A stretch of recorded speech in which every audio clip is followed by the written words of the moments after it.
이재명 대통령에 대한 악마화, 이 엄청난 악마화가 전방위적으로 있었죠. 네. 그리고 아직도 지금도 악마화는 진행되고 있습니다.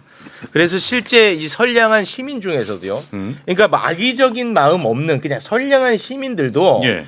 이재명 대통령에 대한 감정, 이미지가 아직도 나쁜 사람들이 많습니다. 많습니다. 네. 네. 그런데 이게 정치인과 검찰이 거기에 일조를 했다. 그것과 관련된 이야기를 오늘 좀 자세하게 다뤄볼까 합니다. 네. 20대 대선을 앞둔 2021년 10월 장영하 변호사가 이재명 성남시장 시절에 이재명 시장이 조폭으로부터 20억 원을 받고 조폭한테 네. 20억 원을 받고 네. 특혜 사업권을 줬다라는 폭로를 합니다. 네. 주장을 합니다. 그러면서 그 주장의 근거로 든 게 저기에 있는 현금 다발 사진이에요. 이게 무슨 현금 다발 사진이냐? 조폭 박정우가 SNS에 올린 현금 다발 사진입니다. 예. 혹시 이게 이재명 시장하고 아무런 상관관계가 없어. 아, 저 기억난다. 예. 인과관계는 당연히 없고 상관관계가 없어요. 근데 이거를 그냥 엮어버린 거야. 네. 근데 장영하 변호사는 이제 이 건 때문에 기소가 됐고요. 1심 재판을 받았는데 1심에서는 이제 무죄가 났고 2심에서는 징역 1년, 집행유예 2년 선고를 받았습니다. 예. 네, 뭐 요거는 뭐 요 정도로 정리하고 장영하가 중요한 게 아니야 오늘은. 이것을 기반으로 해서 예. 이제 국민의힘 정치인들이 대선을 앞두고 이재명 악마화에 난리 났죠. 최선을 다하게 됩니다. 네. 성남의 조폭 아까 저 사람 이름을 두 개를 쓰는 것 같아요. 네. 네. 저 조폭 박철민이가 같은 조폭 동료 장모 씨에게 받았다는 편지를 예. 국민의힘이 입수를 하게 됩니다. 조폭 박모 씨에게 조폭 장모 씨가 쓴 편지야. 네네. 조폭의 장모 씨가 쓴 편지인데 이거를 방철호한테 줬어. 근데 요거를 이제 국민의힘이 입수를 하게 된 겁니다. 그런데 그 편지에 이재명 경기도지사에게 돈을 줬다는 내용이 있었어요. 네. 이걸 갖고 이제 조폭 연루설을 키웁니다. 예. 당시 김진태의 모습 보고 오겠습니다. 여기 보면은 준석 형님하고는 얘기된 거야. 생각해보니 이 지사 측에 내가 현금으로 준 건 7차례 정도, 10억 정도 다음 서신에 얘기해 줄게. 이런 얘기가 나옵니다. 이렇게 이제 난리가 난 거야. 예. 그럼 이거 대선에 엄청난 악영향을 끼칠 거 아니겠습니까? 그럼요. 근데 이 사건을 맡은 수원지검이 이 편지가 진짜 이 조폭 장모 씨가 쓴 것이 맞는지 대검찰청에 감정 의뢰를 합니다. 예. 그리고 이제 대검찰청은 수원지검에 2번의 감정서를 보내요. 예. 그런데 1차 감정서에는 가필 가능성이 높다고 보냅니다. 이재명 관련 내용의 글은 다른 종류의 필기구로 가필했을 가능성이 높다. 네. 근데 그 편지를 보잖아요. 이재명 관련한 내용만 진짜 이상하게 적혀 있어. 그 부분만 네. 다르잖아, 아예 뭔가가. 완전 다른데? 그렇지. 네. 그 뭐 딱 봐도 다르잖아요. 네. 그런데 대검이 2차 감정서를 2달이 넘어서 대선 하루 전날 대선 하루 전 그러니까 2022년 3월 8일에 예. 수원지검에 보내는데 그것도 어떻게 보내냐 요렇게 보냅니다. 감정관 공통 의견을 도출하지 못했다. 자, 그런데 최근에 그 편지를 감정했던 예. 한 문서 감정관이 권익위에 자신과 함께 감정했던 사람들을 신고를 했어요. 네네. 뭐라고 주장을 하면서 신고를 했느냐 보겠습니다. 네, 편지에 이재명과 관련된 부분의 필체만 유독 달라 다른 사람이 썼을 가능성이 높다고 판단했지만 선임 감정관이 적당한 사유 없이 배척했다. 이재명 후보에게 유리한 감정 결과를 대선 전에 반영되지 못하게 했다. 그런데 법원에서 이 편지는 조작된 편지라고 결론을 지었습니다. 예. 국가수의 감정 근거로. 와, 이거는 대선 개입 아닙니까? 와. 대검의 대선 개입. 명백한 대선 개입이고요. 원래는 이제 저런 필적 감정 같은 경우는 실제로 오래 안 걸립니다. 예. 근데 이 사건은 수원지검에서 필적 감정을 신청한 지 한 70여일 정도 지나서 결과가 나왔는데 아까 1차 감정서도 있고 했는데 보통 그렇게 오래 걸리면 담당 검사가 독촉하거든요. 디지털 포렌식 센터라고 대검에 있는 거는 검찰에서만 보통 요청을 하기 때문에 업무가 밀리지도 않고 바로바로 됩니다. 그러니까 예. 저렇게 이례적으로 뭐 한 달만 지나도 야 왜 이렇게 빨리 안 와? 빨리 좀 줘. 이렇게 할 텐데 아예 독촉도 그때 당시 없었고 네. 그래서 결국은 느리고 빼다가 3월 8일 그러니까 3월 9일 날 지금 대선이 있었거든요. 3월 8일 날 그 내부 결제에서 통보를 해서 결국은 와. 저게 위조됐다고 하는 순간 지금 그 난리가 이재명 나죠. 악마를 벗을 수 있기 때문에 아니, 난리 날 그걸- 겁니다. 그렇죠. 네. 난리가 났을 겁니다. 저게 어차피 0.73% 포인트 그렇죠. 차로 승패 갈렸잖아요. 결과 완전히 바뀌었을 완전히 겁니다. 바뀌었을 겁니다. 저게 지금 이게 김진태 지사가 들고 흔들었던 거기 때문에 그래서 사람들은 또 언론에 나오면 저게 맞겠거니 또 한단 말입니다. 그렇습니다. 그런데 당시 디지털 포렌식 센터에서 이거 아니다라고 말만 해줬으면 지금 진짜 그때 이미 판세가 다 바뀌었겠죠. 무조건 바뀌었죠. 아니, 통상 얼마 만에 나오는 거예요, 감정이? 뭐 일률적이지는 않습니다만 한 달 내도 안 걸립니다. 저는 달 필적 20일 감정은 여길, 그렇죠. 20일. 20일 정도면 나오는 것인데 와. 지금 이례적으로 70일 동안 늘어빼고 있고 중요한 것은 수사 검사가 별로 빨리 달라는 얘기를 안 했다는 거예요. 아. 그러니까 결과적으로 그 내부에서 이게 지금 이게 필적이 동일한 게 아니다라고 내부적으로 결론이 났는데 그것도 아니다라고도 못합니다. 그렇습니다. 그러니까 애매하게 썼는데 이건 아니라고 선언을 해줘야 되는 사건인데 그렇죠. 그것도 안 했고 그래서 저희가 다음 주 월요일 날 대검찰청에서 국감인데 증인으로 지금 불러놨거든요. 그분이 또 나와서 증언을 할 겁니다. 저희 방에서 불러놨고 아, 예. 제가 잘 물어보겠습니다. 네, 예. 이거를 밝힌 분이 김기표 의원님이야. 아, 네. 그래서 이게 얼마나 대단합니까? 그래서 이제 그거를 국감장에서 이제 전 국민들이 보시는 가운데 제가 질의응답을 해서 네. 명확히 하도록 하겠습니다. 검사님, 솔직히 이거 지금 수원지검 그리고 대검이 20대 대선 개입한 거 맞잖아요. 솔직히. 그렇게 의심할 소지가 충분하죠. 네. 네. 근데 나보다 더 최근까지 검사했던 분이 나왔잖아. 나한테 물어보지 말고 저기다 물어봐. 아니 이 검사님은 밝혀내잖아. 이 검사의 민낯을. 이 정도 그 해석해달라는 거면 이거는 난 보고 아, 이거는 너무 진짜 심각하네요. 너무 심각하다. 이거는 국헌문란에 근데 가깝다. 이게 1차 감정에 가필한 게 아니 그리고 뭐 그건 감정이 아니더라도 그냥 일반인의 눈으로 보더라도 네. 편지에 가필한 거 그리고 필기구가 딱 티나요? 다른 거는 다시 한번 티가 확 나는데 예, 편집 올려드릴게요. 딱 티나요. 근데 1차 감정 아니 보통 필적 감정하면은 감정 결과가 한 번 나오지 저렇게 1차 감정 나오고 2차 감정이 70일 후에 두 그러니까 번째로 저게 좀 나와요. 특이한데요. 이상한데? 그러니까 이제 가필 여부는 사실 눈으로 봐도 확인된 건데 1차 감정서는 저렇게 날린 거고 결론을 안 낸 채로 저렇게 지금 그러니까 예. 가필했다는 것은 필적이 다르다는 표현이 아니잖아요. 그러니까 필적이 다르냐 맞냐에 대한 판단을 안 한 채 그것만 지금 그건 누가 봐도 제가 봐도 하겠습니다. 가필돼 있는 건. 그리고 이것을 원본을 보면은 일반인이 봐도 눈으로 봐도 그냥. 글씨가 달라요. 그런데도 예. 대검에서 잘 모르겠다. 이게 감정사들 간의 의견이 달라서 결론을 못 내리겠다고 하는 것은 왜 그 부작위란 말 있지 않습니까? 네. 행동하는 거 말고 이제 가만히 있는 것이 또 범죄가 되는 경우가 있다고. 네. 형법이 있는데 이거는 검찰에서 아닌 거는 명확하게 아니라고 해줘야 되는데 안 했으니까 저는 거의 부작위범에 가깝다고 봅니다. 그래서 대선 개입을 행동을 안 함으로 해서 적극적으로 대선 개입을 한 것이다. 네. 이런 사건으로 봐야죠. 그러니까 필적 감정은 그렇게 오래 걸리지 그렇습니다. 않는데 예. 이게 뭐 많이 이게 의아해요? 이게 의아한 아니 그러니까 1차 감정을 하고 이렇게 필적 감정을 1차, 2차 필적 감정도 아니지. 1차는 그냥 필기구 종류가 네. 달라서 가필했다는 건데 네. 보통은 저렇게 감정을 보내면 한 번의 결과가 나오거든. 네. 근데 1차 감정 나오고 또 70일 후에 2차 감정을 나눠서 한 것도 이상하지만 네. 이게 텀이 너무 길단 말이죠. 네.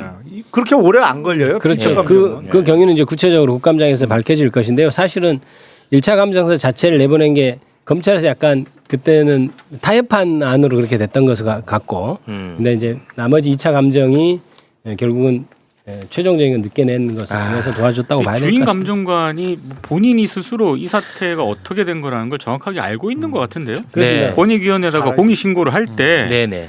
결국에는 이 결과가 일찌감치 나오게 되면은 이게 이재명 후보에게 당시 유리할 수밖에 그렇습니다. 없지 않습니까? 네. 그러니까 그거를 감추기 위해서 결과적으로 윤석열을 좀 지지하기 위해서 네. 결국에는 의도적으로 한 부패 행위다. 당연하죠. 본인이 이렇게 이 입장을 밝혔더라고요. 그렇습니다. 네. 제가 국감 증인으로 부른 것은 실제로 이 증인이 이거 뭐 필적이 맞지 않다, 이제 실무자가 네. 맞지 않다고 보고를 했는데 위에서 묵살하고 눌렀다 이런 취지의 저희가 제보를 받았기 때문에 네.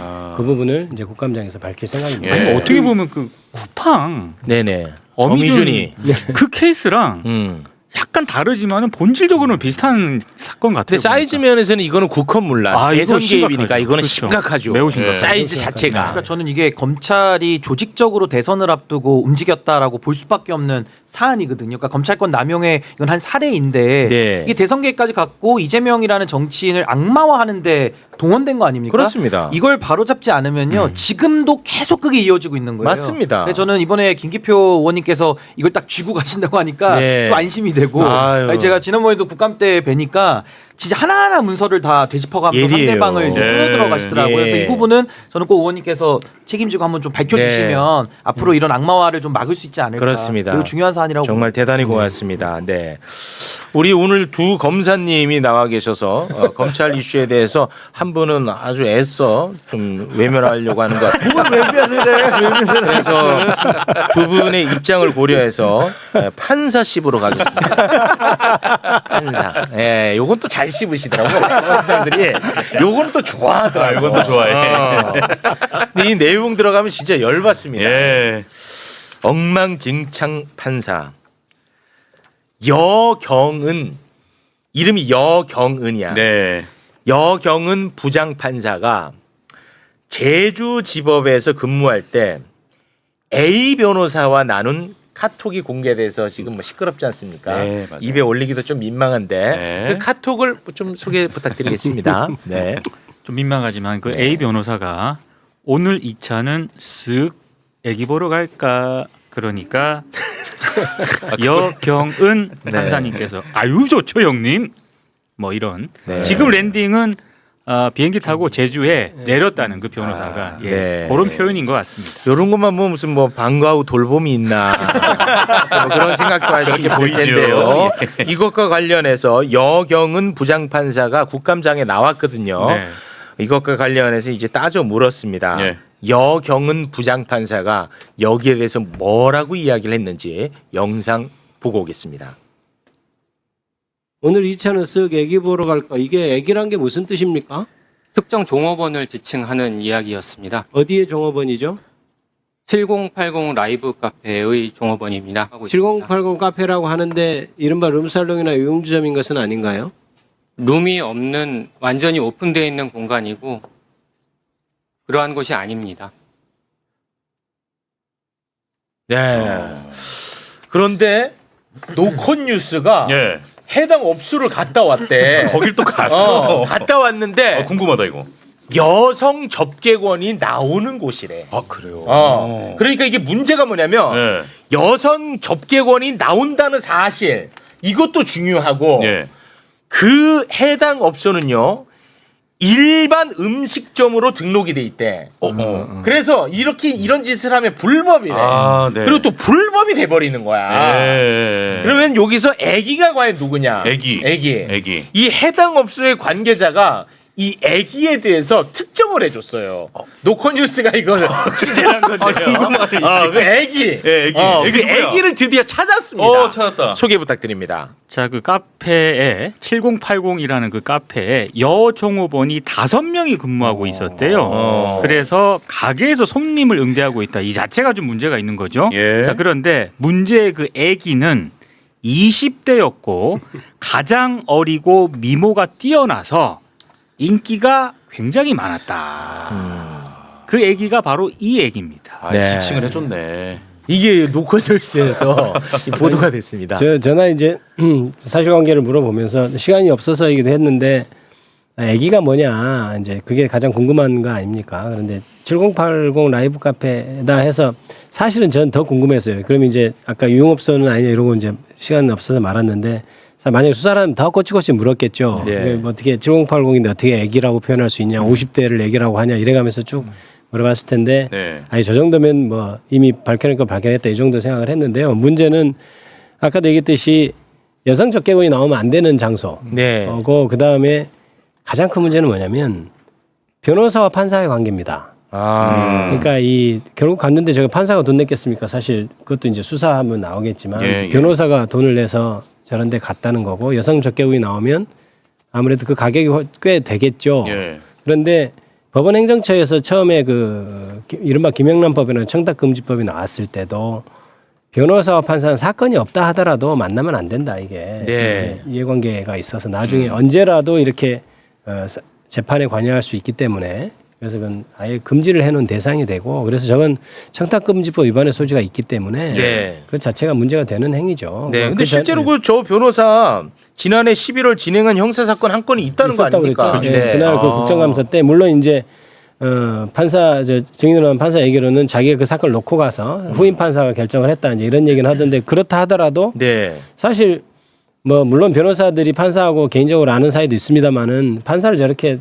이렇게 해준 이유는 혹시라도 나중에 아, 그럼요. 그렇죠 그런 생각이 다 있는 거거든요. 네. 그러면 저거 자체가 이미 범법 행위라고 봐야죠. 그렇습니다. 실제 그런 사건도 있었고. 아니 저는 예. 지금 법원이 너무 웃긴 게 직무 관련성이 없다고 지금 지기현 재판장 사안에서도 판단을 하면서 이 사안도 징계하면 또 지금 솜방망이 뭐 주의 촉구로 넘어갔다는 거 아닙니까? 예, 예. 이거 카톡을 위해를 자세히 보면 참 기가 막힌 게 먼저 이 판사 여경호 판사가 얘기합니다. 형님 다음 주에 제주 오시나요? 형님 오시기만을 지금 기다리고 있어요. 야. 또 형님이 오늘 간다래요. 네. 그러니까 다음 주에 올 줄 알았는데 오늘 오신 거예요. 그러니까 이제 얼마나 설렜겠습니까? 그러니까 아유 좋죠 형님 지금 이러고 있거든요. 아, 애기 보러 가야 돼. 근데 이게 또 하나 특이한 점은 애기라는 걸 둘이 지금 암호처럼 알고 있잖아요. 서로가 알고 이게 있어. 한 번이 아니라는 거예요 지금. 네. 그렇죠. 그 애기를 아니까 지금 또 애기 보러 간다는 말이 성립이 되잖아요. 맞습니다. 그러니까 지금 이 판사는 몇 번 갔고 기다리고 있었고 그날만을 맞아. 이런 것들을 지금 우리가 쭉 하고 봤을 때는 진짜 이거 재판부 이 판사들의 이 윤리관을 이거 어떻게 봐야 됩니까? 그리고 이거는 위법 사항이 분명히 있기 때문에 네.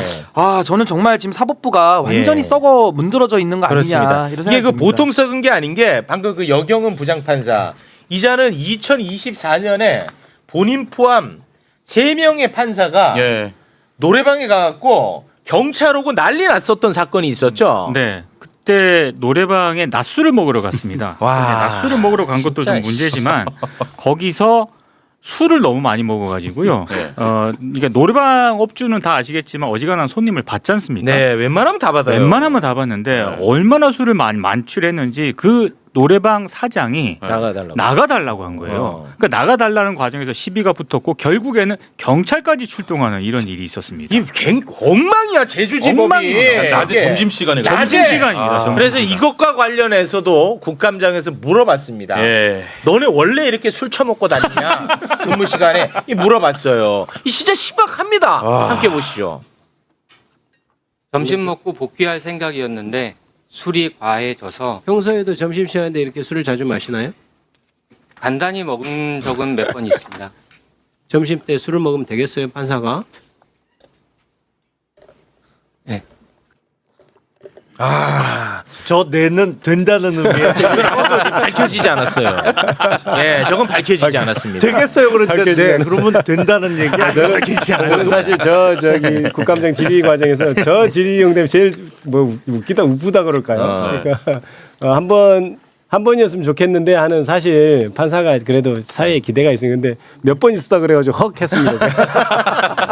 아니 당연히 몇 번 있지. 이거 자연스러운 거지. 어떻게 딱 한 번만 이렇게 하냐. 이게 있을 수 없는 건데 아까 말씀하셨지만 이렇게 엉망진창임에도 불구하고 어떠한 징계도 없이 법원장이 경고로 그냥 끝내버렸습니다. 이럴 수 있는 것은 뭐냐?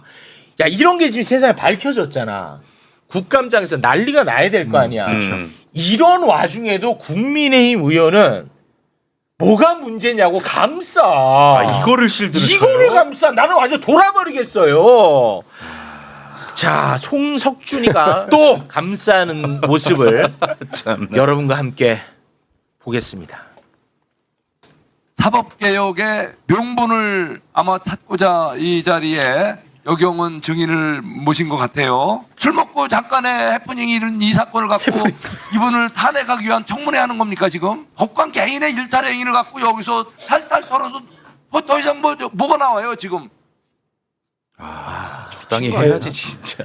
이거는 진짜 심각한 거 아니에요, 진짜? 이게 그러니까 그 법조계가 그 전에는 낮술을 꽤 먹었죠. 근데 이제 검찰의 경우에는 예.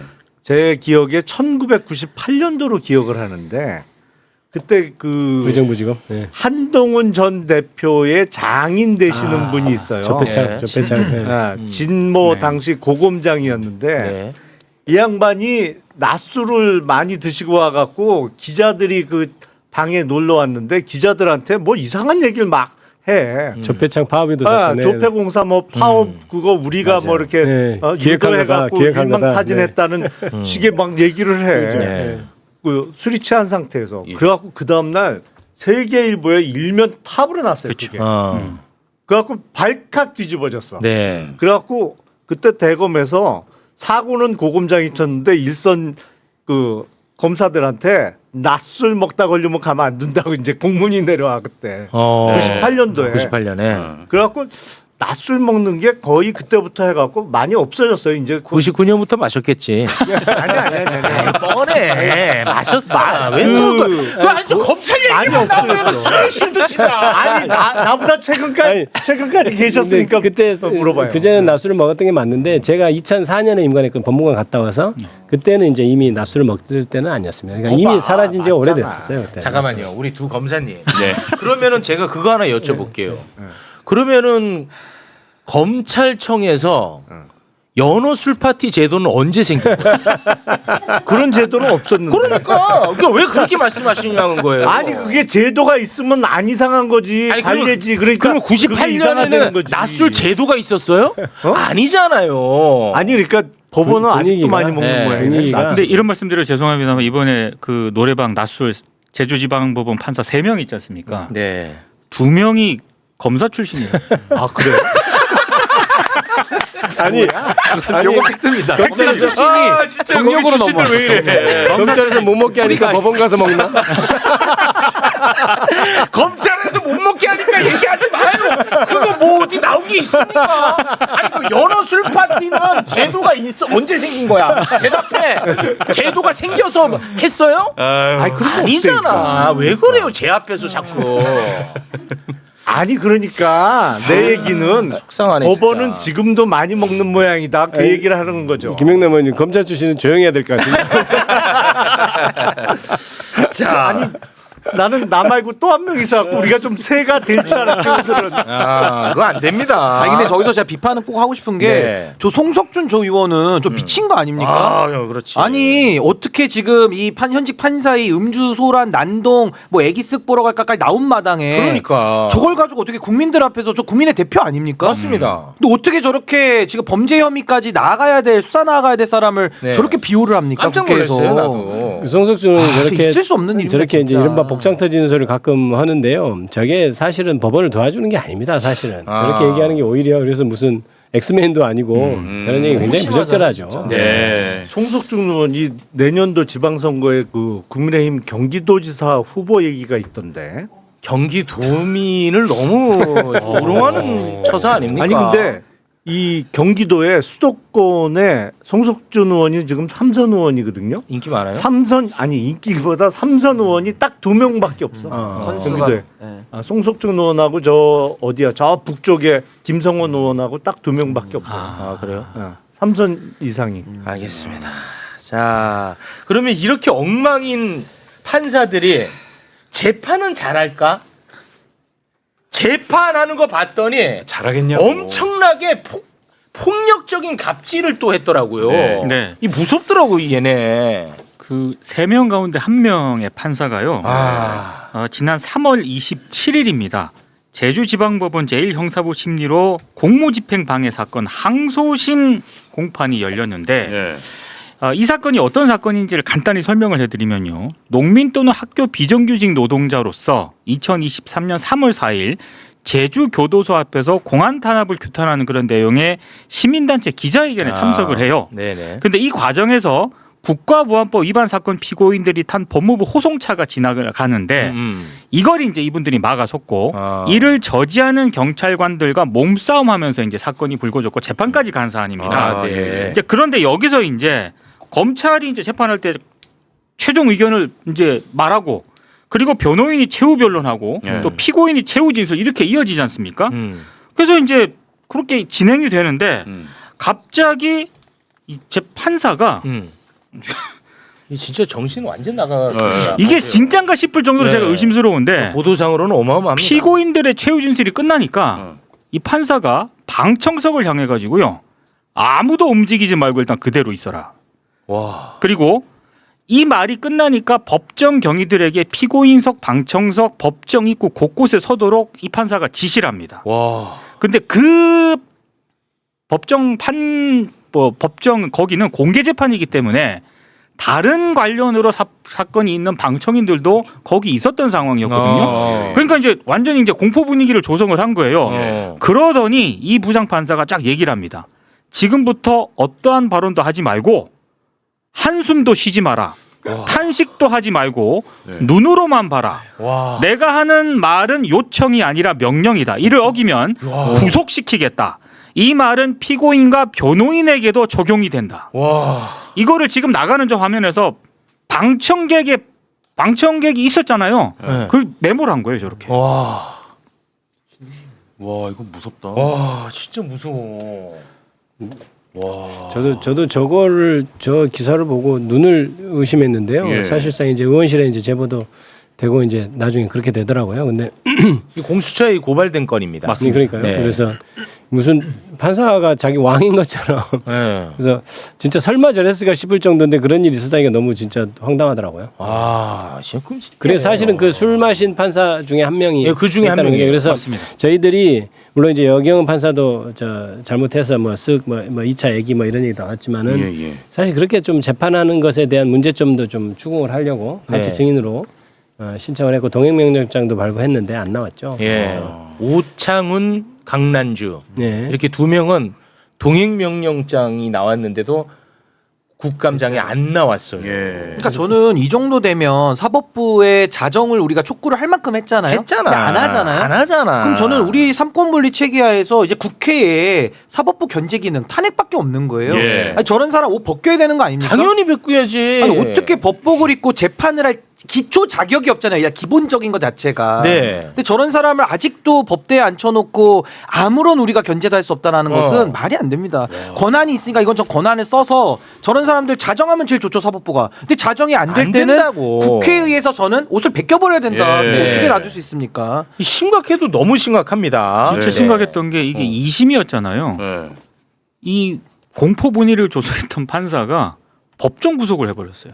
그 진짜 그것도 이상한 일입니다. 법정 구속을 해버렸어요. 그 사건 공무집행방해 사건의 피고인을 그 선고기를 따로 잡고 마지막에 이제 그렇죠. 한참 지나서 선고를 할 거 아닙니까? 근데 그런 과정이 없었던 것 같아요. 직일 선고라고 하는데 직일 선고하면서 그거를 직일 선고를 하면서 법정 구속을 시켜버렸어. 법정 구속을 해버렸어요. 뭐가 지 멋대로 그냥 지 멋대로. 지 멋대로야. 근데 법정 소란행위가 있었나요? 없었어요. 전혀 없었어요. 너무 조용했어요. 그 말이 안 되잖아 그러면. 그러니까 아무것도 없었어요. 법정 소란행위라도 있었다면 뭐 없었어요. 질서 유지 차원에서 그럴 수 있다고 하지만 없었어요. 조용했는데 그랬다는 거는 말이 안 되는데. 아무도 말 안 하는데 조용해 이렇게 한 거야. 명령이야. 명령이라고. 변호사들도 해당된다고. 그래서 피고인이 변호사한테 어떻게 좀 해야 되지 않냐고 얘기하니까 그 변호사도 얼어가지고. 분위기에 얼어가지고 왜냐하면 이제 거기서 아마 그 구속이란 표현을 썼는데 그 법정에서 그 소란행위를 피우면 판사가 그 30일까지 감치를 할 수 있어요. 결국엔 잡아 놓는 거지. 질서 유지. 뭐 그거를 일반인들은 이제 구속이라고 보통은 표현합니다만 예. 법률적으로는 감치 명령을 내릴 수가 있는데 한 달 네. 동안은 잡아 넣을 수가 있거든. 네. 근데 그게 소란행위가 없었다고요. 없었다고 하면 말이 안 되지. 예, 재판을 자꾸 똑같은 어떻게 말씀하지 그렇게 마세요. 없었어요. 소란행위 나기 잘 직전이에요, 제가 지금. 잘 믿기지가 않아서 예, 그래요. 없었습니다. 예, 예. 그냥 비판하시면 됩니다. 네, 알겠습니다. 우리 김기표 의원님은 지금 빠르게 또 아. 국회를 가셔야 되기 때문에 화이팅, 여기서 화이팅. 마무리 짓고자 하는데요. 끝으로 하실 말씀 있으면 한마디 부탁드립니다. 아니, 근데 또 이제 국정감사 지금 점심시간 이용해서 나왔고요. 네. 그래서 오후에 가서 국정감사 잘하겠습니다. 자주 불러주시면 열심히 하겠습니다. 김기표 의원님이었습니다. 대단히 감사합니다. 감사합니다.